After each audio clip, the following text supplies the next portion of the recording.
everyone, and welcome to the RacingBet Racing Preview for Saturday, November 28th. It's Group 1 Winterbottom Stakes Day over here in the west at Ascot.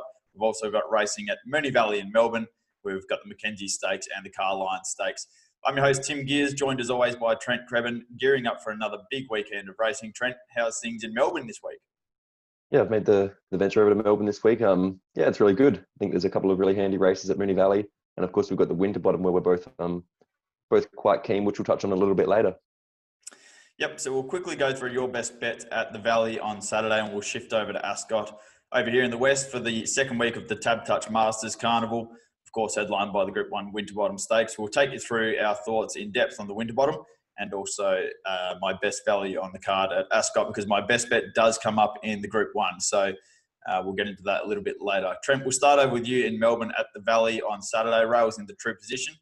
We expect the track to be somewhere near a good 4. As we've said, the card's headlined by the Mackenzie Stakes and the Carline Stakes. And we'll start off with your best bet of the day, which comes up in race number 9. It's the final race on the card. You're keen on number 6, Overkill, currently $3.70. Yeah, I'm pretty keen on Overkill. He's been back a little bit early, but I think he'll start quite a bit shorter than the $3.70. He was a drifter first up and ran really well for third behind High Stranger, who probably should have won last start at Ballarat. There's been good form out of that race since. I think the key here is get back to the Valley, where he's 2 from 2 at the track and distance, 3 wins from 4 at the distance at the 1,200 metres here. Mellon jumps back on where he's 2 from 2 from the horse. He just ticks a lot of boxes here.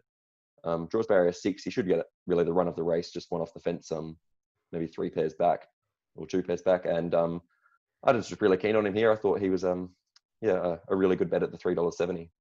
Let me just correct you there. High Stranger definitely should have won last start, and there's no probably about it. He definitely should have won. We'll move on to your best value bet of the day then. That comes up in the Carline Stakes, which is race 8 on the card. You're keen on horse number 4, Condos Express at $26. Yeah, I think Condos Express is just a really big price here for a horse that really loves this track. I think when I was looking at it, I think he's had 5 starts at the track for 2 wins and 2 seconds. Last start he ran in a 9:55 race behind Sartorial Splendor, who he meets here again. He's kind of went back to the inside there, was held up and got out over the last kind of 150 metres. Really flashed home late and only just missed. I just can't understand why he's $26 here in a race where there's a couple of horses that I think I'm taking up too much of market percentage. Like there's Prezado, who kind of only really has form down the straight, who's near enough to favourite. Coruscate, not really over 1,000 metres. So I think Condos Express, for his record at the track and distance, has to be respected here, and $26 looks a big price. Good. Well, hopefully there's a couple of winners there for the punters. You boys are flying over there in the east, yourself and Josh. A big fill up on Wednesday, and meanwhile I was cast at Bunbury on a track where basically the rail was worth 5 lengths, but thankfully Trodenzia, God bless her, got us out in the last. Otherwise it would have been a very, very long drive home to Perth. We'll skip over to Ascot now. As we've mentioned, Group 1 Winterbottom Stakes Day here in the west. The rail moves out to the 5-metre position after being in the 3-metre position last week. Look, I expect it to play fairly well. I don't think there'll be any advantage or disadvantage anyway. I think with the racing on that fresh pad of grass last weekend, it should kind of all even out now. And they had the midweek meeting at Bunbury, so the track should be relatively fresh. We'll start off with my best value bet of the day, because we'll save my best for our Winterbottom preview. My best value bet of the day comes up in race number 4. I'm actually going to back 2 horses here. They come out of the same race last start. Those are horses number 7, Wild Fusion, and number 9, Mood Goddess. We're getting currently $8.50 and $7 respectively. As I said, they both come out of the same race. That race was actually won by Wild Fusion, who was first up from a spell. I thought it was a relatively good win, albeit she did, sit in the box seat and had the dream run throughout. But I think she can win again here. She doesn't meet them that, worse off at the weight. So I thought with $8.50 on offer here, she could definitely win again. The other one's Mood Goddess, who was 4th in that race, I think.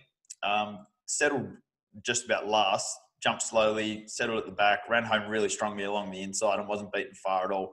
I thought she'd run a big race that day, and she did, and I think she can improve second up here with the blinkers back on. So those are the 2 I'm going to be playing. Wild Fusion $8.50 and Mood Goddess at $7. Hopefully we can boost the bank in race number 4 there, a little bit of value.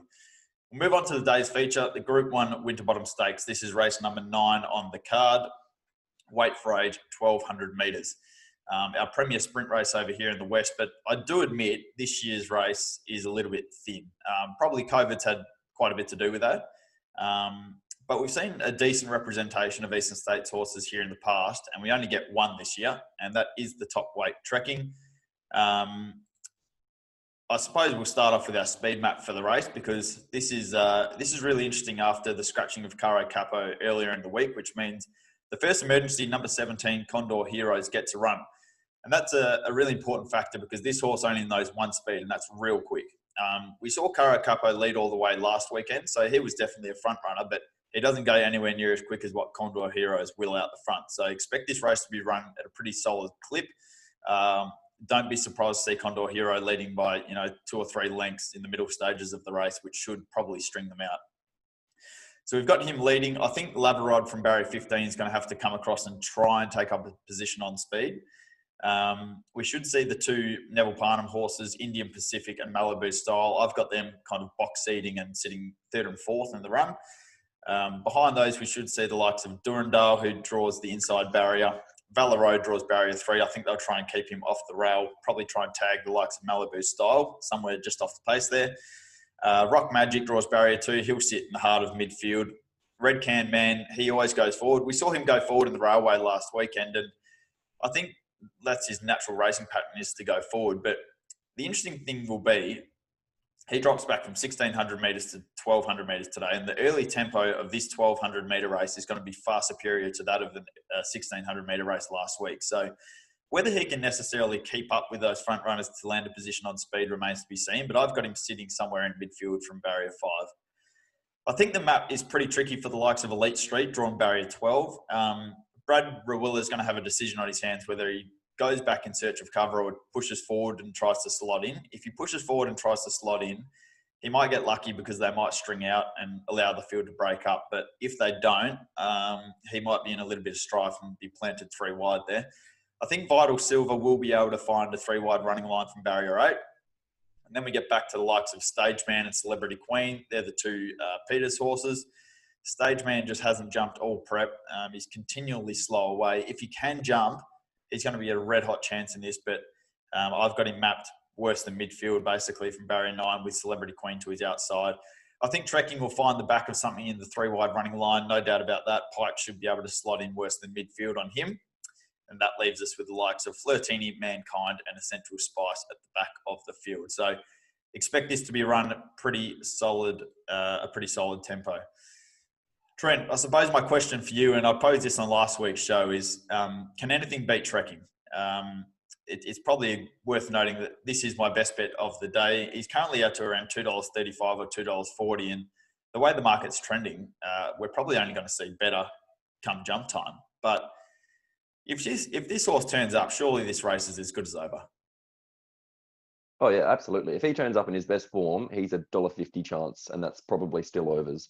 It's just whether he does turn up in his best form, because we saw him come here last year, start about $2.70, $2.90 favourite and got beaten.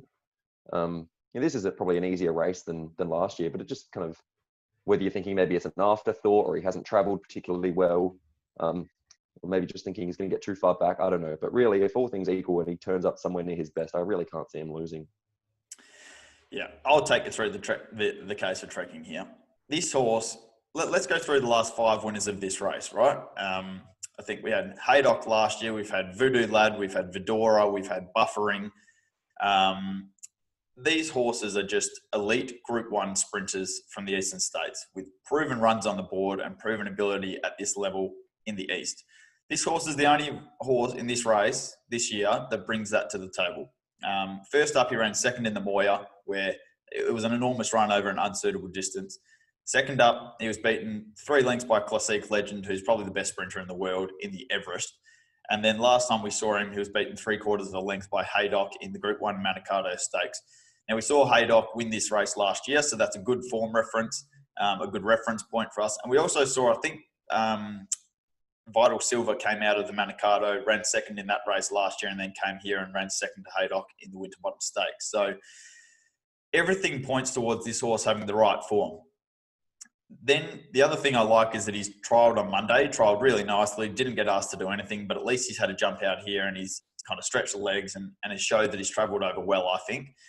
And the third big bonus this year is that William Pike is booked to ride. I think Karen McAvoy rode him in this race last year. And he drew barrier 3. And I remember last year I was keen to take him on because he wasn't showing the same sort of speed out of the gates. He was kind of slow away in his races, settling back. And I just thought barrier 3 strung up in traffic at Ascot was going to make things difficult for him, especially for a rider who doesn't ride here often.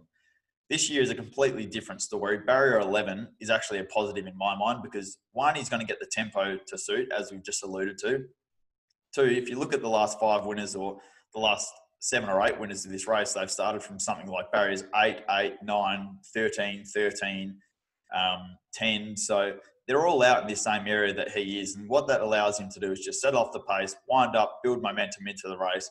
And I think he just runs over the top of them. I think he's just the best horse in the race, which is often what you need to win this race. So I'm really keen on him. Best bet of the day by a long way. Probably the best bet of the carnival so far.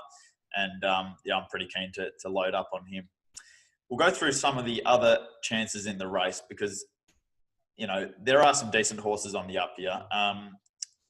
We've got the likes of Indian Pacific and Elite Street. Indian Pacific, he's won 6 of his 9 races. He was only narrowly beaten late in the Colonel Reeve Stakes last start on heavy ground. I don't think he necessarily had the race run to suit for him. I think he's a very, very good horse. Whether this just comes a little bit too soon, I'm not sure, but I'm not underestimating Neville Parnham and the opinion he's got of this horse. So the real negative for him is Condor Heroes coming into the race because without him in it, Indian Pacific may well have been able to control this race from the front, but with Condor Heroes engaged, there's no chance he's going to be able to control this race from the front. There's every chance that he's going to be doing the donkey work, carrying the rest of the field up to Condor Heroes. So that really kind of hampers his chances. Elite Street, he's won 4 of his 7 races. Really, he's won 5 of his 7 races because he was DQ'd on one of them. He's won his last 5 starts, really.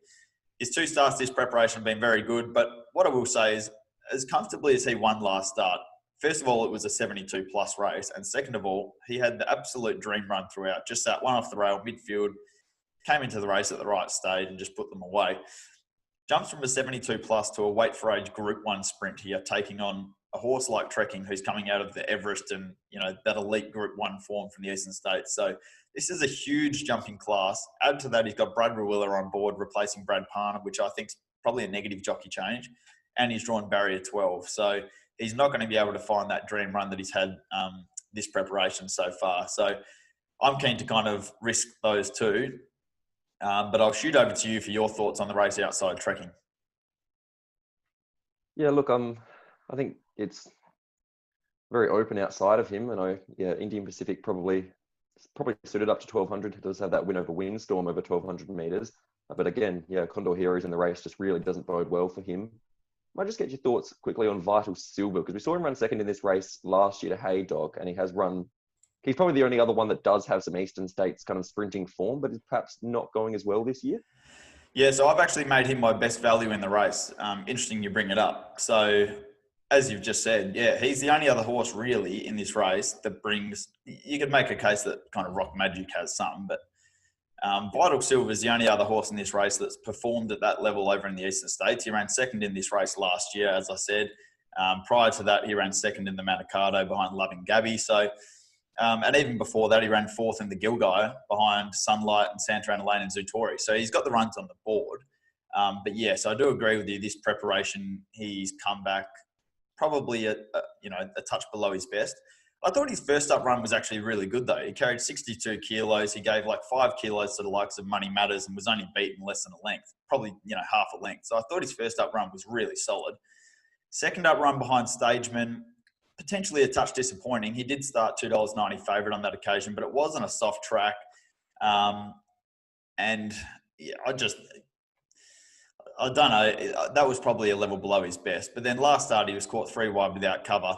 He knuckled at the start, sat midfield, wide without cover, and was only beaten less than 2.5 lengths in the Northerly Stakes. So whether that's good enough form for this is the query. Whether he's at his best is the query. But if he was to show his best, there's no doubt that he's the value in this race, and $21 is over the odds. He's got a fantastic record at Ascot. He's got a great record at this track and distance. And as I said, he's got the runs on the board and did run second in this race last year. So I've included him, as my second pick in the race, and interesting to see how he goes fresh off 6 weeks off the track.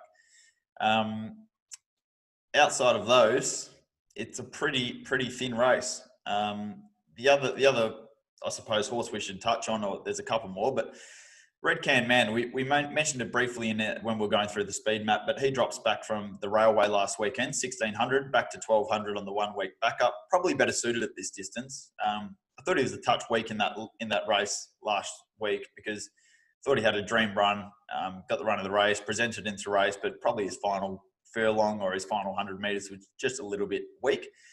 I just wonder if his best distance is, 1,400 metres. But look, he's got the runs on the board at 1,200 metres. But again, whether this comes just maybe a year too quick, I'm not sure. But draws well again in Barrier 5. What do you think? It's just a strange setup, isn't it? Like the 1,600 back to a 1,200. It's just whether he's going to be sharp enough. If he was coming into this maybe second up or something, and he was set for this race, then he'd probably be a decent chance. But dropping back from a mile. It just screams of afterthought to me. Absolutely. Just been going, how many runs is he? He's 5 runs into the prep now.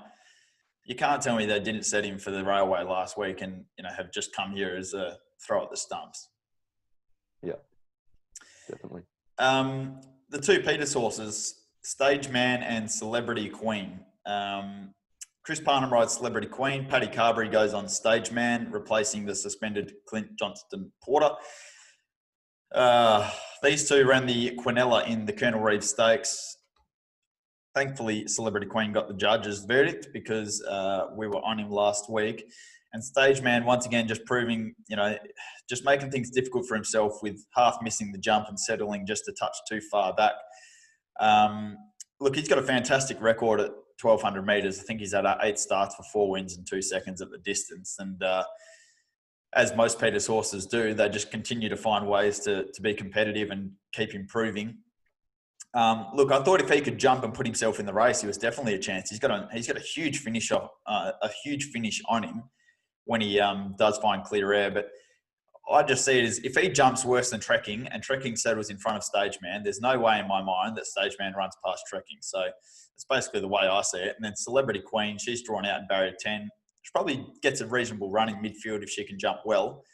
Chris Parnham stays aboard. He steered her to victory in the Colonel Reeves. Whether she's good enough is the query. She was beaten by Lavarod 2 starts ago.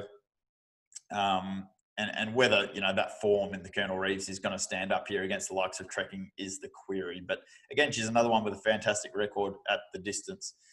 But I suppose, to wrap up, I said at the top, it looks a pretty thin edition of the race. And every way I look and every way I study the race and every angle I look at, I just keep coming back to one horse, and that's Trekking.